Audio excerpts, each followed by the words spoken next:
De hoje, Divaldo Pereira Franco. Obrigado pela sua presença, Divaldo. É sempre um prazer, Delmar. E eu vou perguntar então alguns assuntos que angustiam aí algumas pessoas ou dificuldades de compreensão. Uma delas é a respeito da gestação. Por que algumas mulheres têm tanta dificuldade em engravidar, às vezes não conseguem engravidar, mesmo que fisicamente, biologicamente, tudo esteja caminhando bem? Então, nos exames não há problema algum, mas elas não conseguem engravidar, Divaldo. Conforme o conceito kardeciano da lei de causa e efeito, tudo aquilo que nos acontece hoje é resultado de atos que praticamos ontem. No caso dessa dificuldade em conceber, podemos entender que se trata de pessoas que se comprometeram muito na área da maternidade e que, em face do mau uso da maternidade em encarnação passada, retorna com vários impedimentos, alguns de natureza biológica, outros psicológica e outros mesmos que nós chamaríamos de kármicos. A pessoa tem todos os requisitos que proporcionam uma bela fecundação e nada obstante não conseguem. Como consequência, a pessoa tem uma ansiedade imensa de tornar-se mãe. E isso de alguma forma perturba a produção dos óvulos, para que no momento azado a fecundação possa dar-se. Mas como nós estamos na Terra não para sofrer nem para pagar, como normalmente se diz, aqui estamos para reabilitar-nos, para reeducar-nos, para progredirmos através da tranquilidade que a mulher se deve impor lentamente.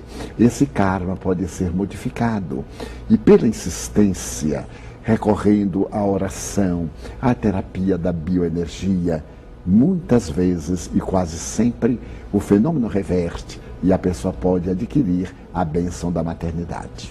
E o que pensar, Divaldo, a respeito de crianças que com poucos dias ou poucas horas, os natimortos, o que pensar a respeito dessas crianças que mal saíram da gestação e já vem a desencarnação? Primeiro, é uma grande prova para os pais, porque são eles a sofrer essa frustração tremenda depois de um largo período preparatório, uma interrupção súbita, muitas vezes ilógica. Do ponto de vista espírita, nós consideramos, como diz Allan Kardec, o espírito às vezes arrepende-se de ter investido nesta reencarnação e recebe a permissão para liberar-se dela. É o caso do natimorto, invariavelmente. Noutras oportunidades, o espírito dá-se conta da tarefa que lhe está destinada, das provas que vai experimentar e teme. Então roga a divindade para que seja interrompida naquele momento e posteriormente dê continuidade. Então a divindade atende. Mas normalmente é um grande sofrimento para os pais, que se mantiverem nessa atitude de submissão aos divinos códigos, de resignação dinâmica, o ser querido voltará e vai trazer as bênçãos da alegria que naquele momento foram interrompidas, modificando a estrutura kármica da sua existência. E esses pais, né, que se prepararam, que anelaram por esse bebê e quando ele vem à desencarnação, eles perguntam assim: Divaldo, e o que ocorre com esse espírito? Para onde ele vai? O que acontece com ele? Ele retorna ao mundo espiritual de onde veio. Há comunidades no mundo espiritual, comunidades infantis. Oportunamente, faz anos, conversando com Chico Xavier sobre essas mortes prematuras, ele narrava-me de uma comunidade que é dirigida pelo espírito Meimei, que albergava essas criancinhas e ali em verdadeiras creches, jardins de infância, mantinha-as durante algum período, até que pudessem voltar à forma primitiva. E quando os seus genitores desencarnassem, caso eles não voltassem mais, retornavam àqueles jardins de infância para recuperarem a forma com que desencarnaram, a fim de os pais reconhecerem-nos, abraçarem-nos, conviverem e marcarem uma nova época para futuras reencarnações. Porque muitas vezes, quando o espírito retorna na fase infantil e é um espírito lúcido, ele volve às experiências anteriores, toma a forma de adulto. Mas se desencarna, o seu genitor, a sua genitora, e encontram ser adulto é um choque, Sim. porque as suas lembranças são daquele ser pequenino, dependente. Então a misericórdia divina plasma dentro das necessidades de cada um as emoções características.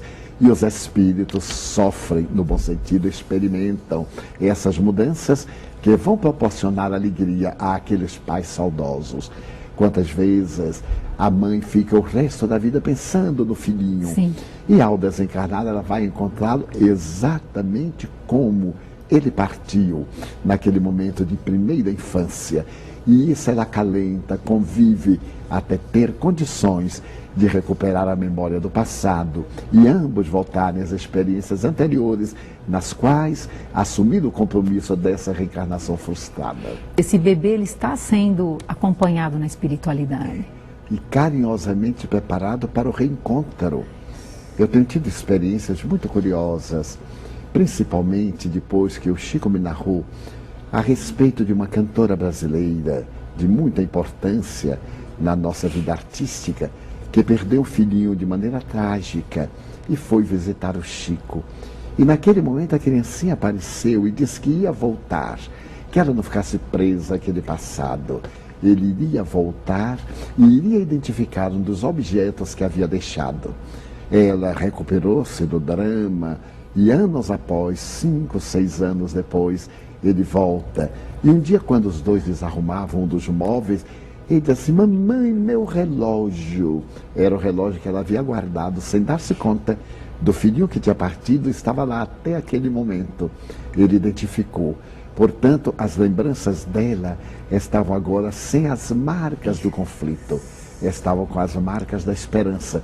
E veio o filhinho que até hoje está com ela, é um adulto.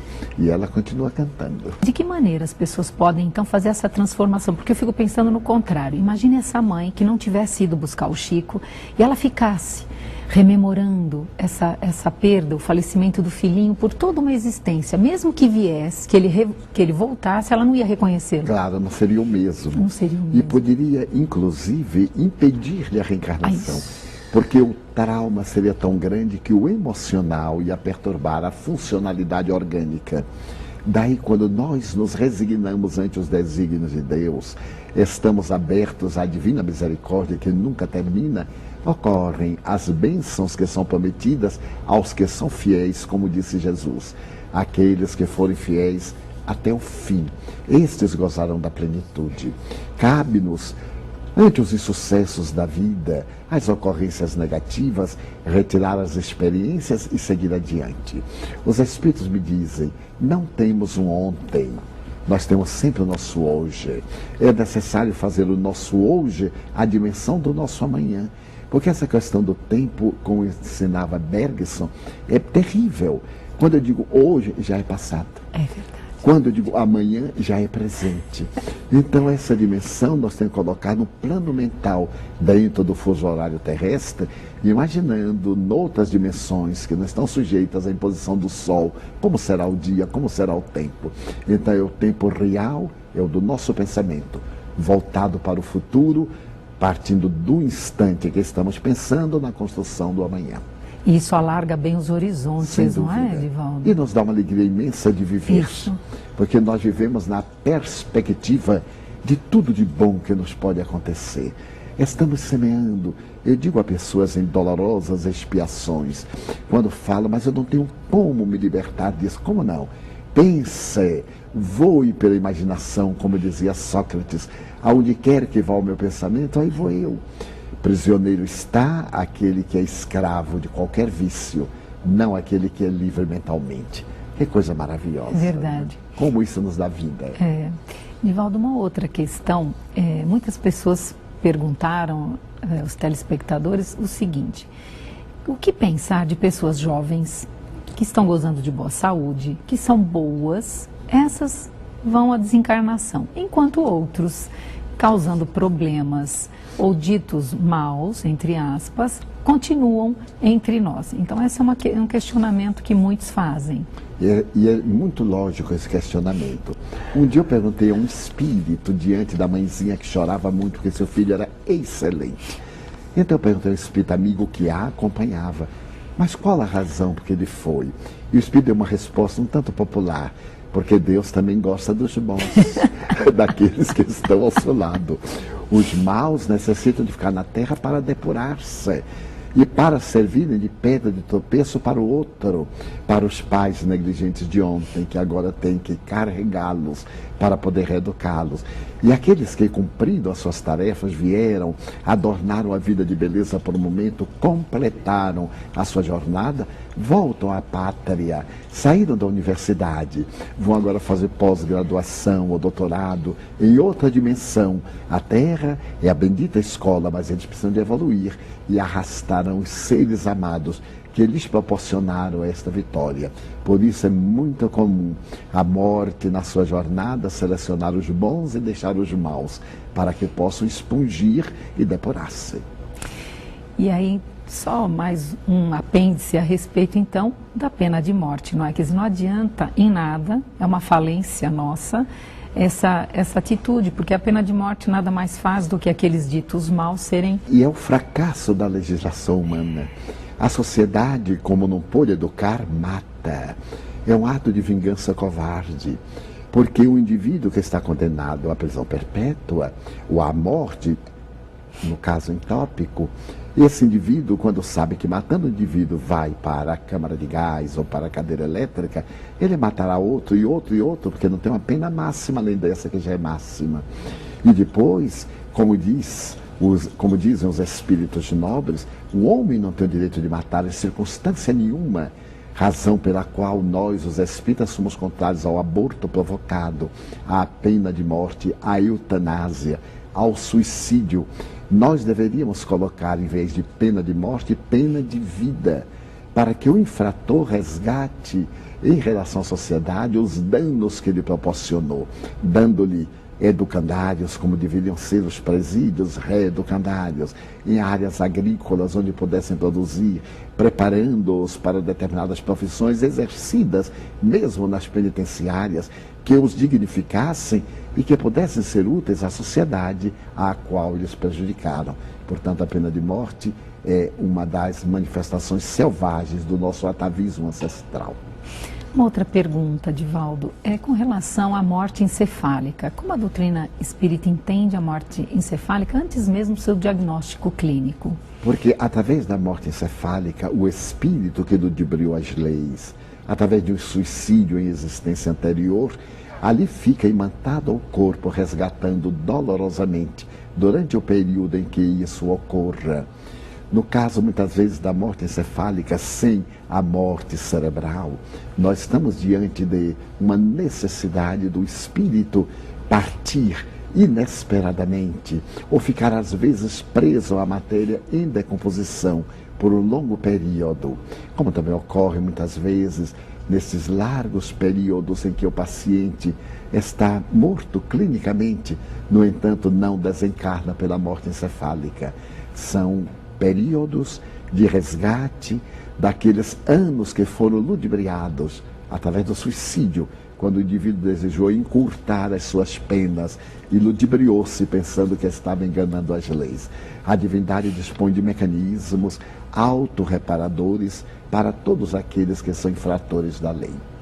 Divaldo, também uma pergunta a respeito de mortes de acidente de carro. Como fica o espírito que morre de um acidente assim? Se por acaso o acidente foi o resultado da bebida alcoólica, da ingestão de drogas, da imprudência, da alta velocidade, do desrespeito aos códigos da lei de trânsito, esse parte como se fosse um suicida, porque ele foi responsável por aquela tragédia. No entanto, se ele foi vítima da provocação de um outro que lhe bateu no carro, que atravessou o sinal na hora indevida, ou ele foi acidentado por esta ou aquela circunstância, por um problema mecânico do veículo, o equivalente, ele conclui uma prova de maneira dolorosa, mais para quem fica do que para ele, porque logo os benfeitores vêm e retiram-no dos escombros, porque ele foi vítima, e a dor maior é dos familiares que o perdem, entre aspas, naquela situação dolorosa.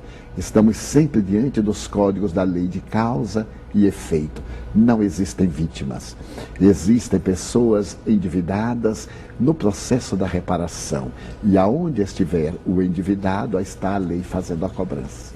Eu convido você a entrar no site www.amigosdoespiritismo.com.br. É uma iniciativa onde você pode, se tornando sócio, por apenas R$15 mensais, receber todos os meses em sua casa um livro espírita. Então, associe-se amigosdoespiritismo.com.br. Hoje o tema são as várias perguntas dos telespectadores ao nosso querido Divaldo Pereira Franco, que já abordou aqui vários temas com relação às mães que querem muito gestar e têm dificuldade na gestação, não conseguem engravidar, a questões das vários tipos de morte. E agora uma pergunta, Divaldo, que também muitos telespectadores fazem, é assim: uma vez que veio a desencarnação, não é, todos os espíritos são socorridos pelo plano espiritual, eles são levados a colônias espirituais, o que ocorre? Todos são socorridos, mas nem todos são direcionados a colônias de refazimento, por causa do teor vibratório de cada um. Aqueles que estão apegados à matéria, que jamais pensaram na realidade do mundo transcendente, cuja vida foi assinalada por distúrbios, cujo comportamento foi sempre perverso ou foi indiferente à vida e manta-se aos despojos materiais, e muitas vezes sofrem as sensações da decomposição cadavérica. Esse estado de perturbação, diz Allan Kardec, pode prolongar-se por meses e anos.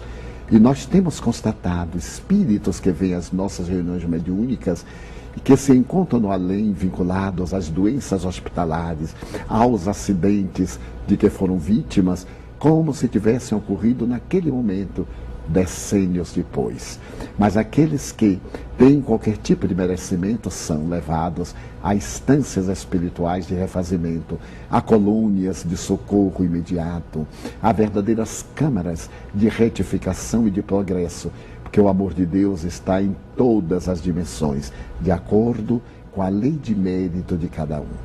Nós sabemos que ainda são poucos, né? Mas temos aí o exemplo de Eurípides Barçanufo, não é, Divaldo? Que assim que ele veio à desencarnação, logo depois ele já estava pleno na sua consciência, vamos dizer assim, não é? É verdade. Então é importante que entre esses variados graus de consciência que possamos nos preparar para ter essa consciência depois da desencarnação, Divaldo. É verdade, deveremos. O nobre professor Herculano Pires, logo depois de desencarnado, comunicou-se com a família, segundo informações, através da sua esposa, que era uma médium muito sensível e portadora de excelentes faculdades mediúnicas, porque o nobre professor Herculano Pires era um homem desprendido, dedicado ao amor à causa, à família. Então ele não tinha nenhum vínculo material para ficar na retentiva, razão que nos leva a meditar em cada um de nós, libertarmos-nos dos apegos, pensarmos que ao ocorrer a desencarnação nós vamos deixar. Ao invés de deixar, vamos dar antes da morte, porque somente deixamos aquilo que não podemos levar. Cultivemos então os valores éticos, as virtudes, os sentimentos bons para estes levarmos, e as demais coisas, a afetividade tormentosa, os apegos materiais, as necessidades de promoção egóica, esses deixarmos na terra e despertarmos logo depois da desencarnação. E como a doutrina espírita explica, Divaldo, a questão do desaparecimento? Desaparecimento de crianças, ou mesmo de adultos, que muitas vezes, sem motivo aparente algum, eles desaparecem. O que pensar sobre isso? Normalmente, nesses dolorosos desaparecimentos, nós estamos diante da lei severa de recuperação de outros indivíduos que tiveram atitudes semelhantes noutras vidas, através de delitos muito graves. Para os pais que subitamente perdem um filhinho de poucos anos, a dor é quase selvagem, porque a dor da morte é dolorosa, mas esta da incerteza é muito pior. Sim. Indivíduos adultos que são vítimas de uma crise de amnésia ou de transtornos de Alzheimer, e equivalentes, e desaparecem nas grandes cidades, como em São Paulo, cujo número de pessoas que desaparecem diariamente é surpreendente. Então são leis nos convidando ao sentimento profundo do culto do dever, para não cairmos nesta ressonância de um resgate doloroso, de uma imposição dessa natureza. Por outro lado, essas crianças que são raptadas, cujos corpos muitas vezes são levados ao sacrifício para a venda de órgãos. Sim. Imagine-se essa rede de criminosos que atua dessa maneira perversa, absolutamente selvagem. O drama que estão construindo para si mesmos em outras vidas. Virão eles naturalmente resgatar, de maneira equivalente ou mais dolorosa, nas enfermidades dilaceradoras.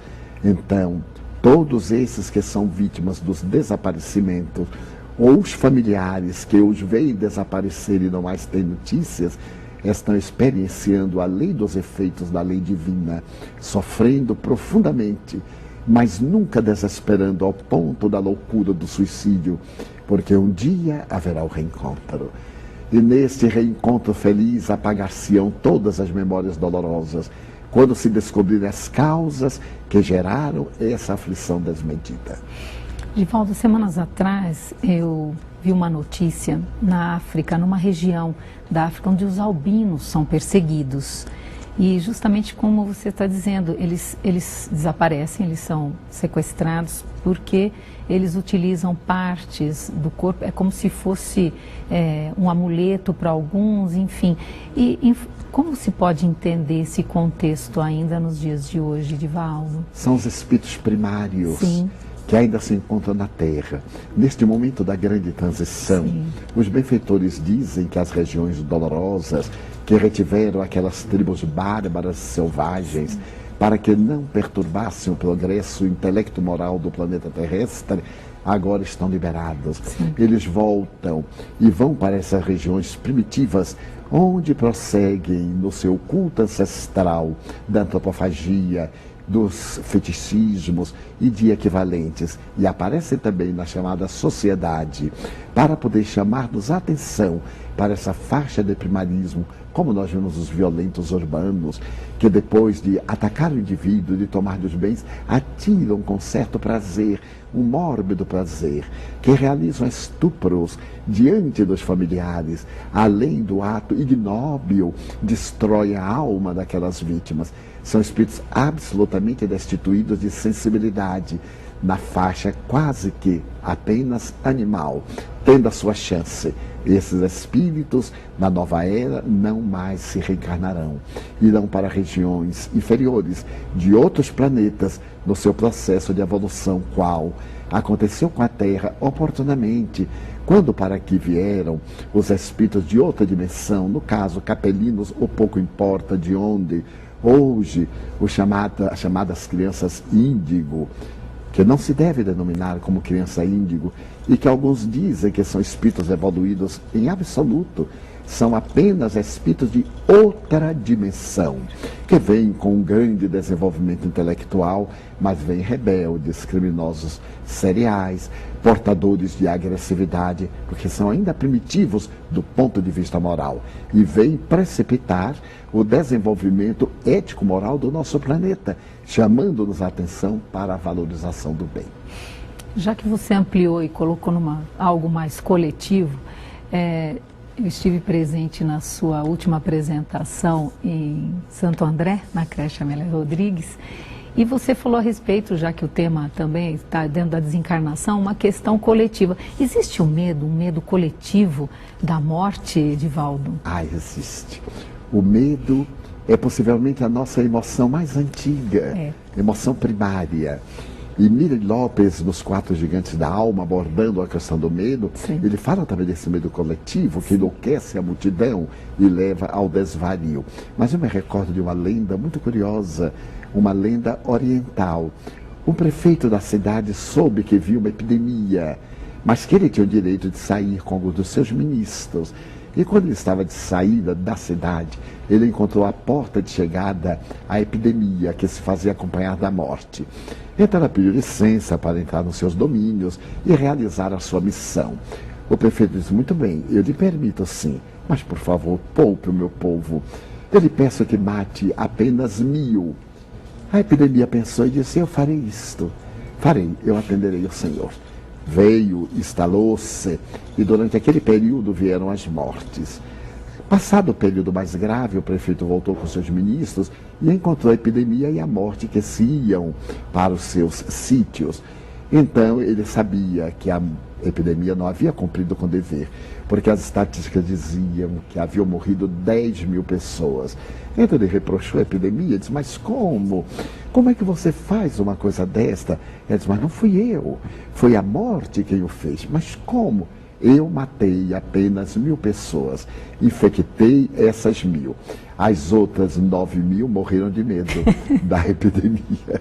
Então a morte aproveitou-se do pânico geral e arrebatou aqueles amedrontados. Daí nós temos que enfrentar as circunstâncias, as situações com estoicismo, a coragem da luta, saber que nós estamos na Terra para triunfar e não para perder. E mesmo quando vem a morte, uma morte digna, caracterizada pelo sentido de amor e de realizações enobrecedoras. Divaldo, eu sei que muitos dos livros que você psicografou, muitos deles são de perguntas e respostas. E dos vários, mais variados temas. Estou me lembrando aqui, atualidades espíritas e tantas outras que, com relação ao tema de hoje, se os telespectadores quiserem aprofundar esses temas que você falou, que obras eles podem consultar, Divaldo? Eu sugeriria Atualidade do Pensamento Espírita, ditado por Viana de Carvalho. Viana, isso é um livro sui generis. Porque professores da Universidade do Rio de Janeiro selecionaram algumas questões e apresentaram ao Espírito Viana de Carvalho. Então nós temos ali questões de direito, de sociologia, de filosofia, principalmente a respeito da morte, dos problemas éticos. Sim. É uma obra admirável que vem auxiliar no entendimento dos valores da vida, no corpo e fora dele, através da morte. É verdade. E de uma... Assim, é profundo e ao mesmo tempo é de fácil compreensão. Em linguagem muito fácil, acessível. É verdade. Embora as abordagens sejam profundas. Muito profundas. Eu lembro de psicologia também, de antropologia, política, cada especialista ciência. Colocou perguntas da sua área. É verdade, muito bom. Divaldo, agora, suas considerações finais. Nós vivemos um momento de grandes desafios. E é necessário que adotemos uma atitude estoica perante a vida. E não podemos deixar de requerer o pensamento em torno de Jesus a respeito do amor. Ame, caro amigo telespectador. Quando nós amamos, nós somos ricos. Quando nós queremos ser amados, ainda estamos na infância. Ame e seja feliz. A nossa gratidão pela sua presença, Divaldo. E a você a gratidão por estar em nossa companhia e permitir que possamos estar na sua.